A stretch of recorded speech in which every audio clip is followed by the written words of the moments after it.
A master hypnotist knows the feds are watching, so he puts on a little show. This is for entertainment purposes only. This short story is only for people over the age of 18. I think what you want me to think. I feel what you tell me to feel. I obey only you, Master. Those words basically set the stage for my new life. It all started when the government, who were low-key desperate for some edge in psychological warfare, came to me with a deal that sounded insane, a payout of up to $100 million. All they wanted was a demo. They wanted to see exactly how I could break someone's mind and rebuild it using hypnosis. I went along with it for a bit, but the government is always arrogant. During one session, I asked a pretty obvious question. Would taxpayers actually be cool with the government making a tool for total mind control? The silence that followed was basically the sound of a trap shutting. Because I questioned the ethics of the whole thing, they arrested me. They threw me in some high-security facility, but they actually thought walls and locks could hold me.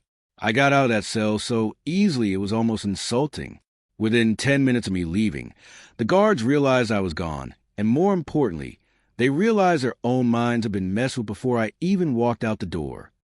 That's why the feds went from handcuffs to bribes. They were terrified but also obsessed. For months, they tried to reverse engineer how I did it, trying to copy my methods for themselves. What they didn't get, because they were too stuck up to see it, was that just watching me was an invitation.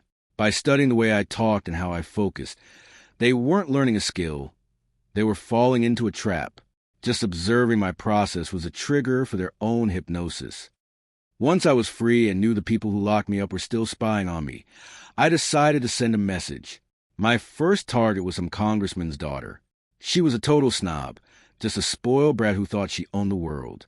I decided to fix her for everyone's sake. Under my direction, she didn't just change, she totally transformed. I made her get in shape, tone her muscles, and change her whole look, which eventually led her straight to the surgeon for breast implants. Now, she's basically my plaything, a perfectly sculpted puppet who only exists to do what I say. But the best part is the ripple effect. Anyone who saw me hypnotizing her, whether they were in a room or just watching security footage, fell under the same spell. I can only imagine how big this is now. Half the federal agency has probably seen those tapes, which means they're now basically extensions of my will. All over the city, women are waking up with a sudden urge to get the same surgery, driven by a command in their heads they can't even explain. And then there's the congressman. He definitely saw the footage of his daughter submitting to me. The second he watched it, he stopped being a representative of the people and became my servant. He's under my thumb, and as that footage keeps spreading to the government, everyone else is going to follow. The feds thought they could buy my secrets with a few $1 million. They didn't realize that money is for peasants. I don't want their bank account. I want their freedom. I want the keys to the kingdom. Now, all I have to do is wait for the signal.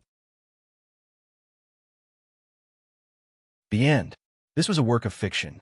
Any similarity between people, living or dead, is purely coincidence. This scenario did not, or should not, have happened in real life. Thank you for listening.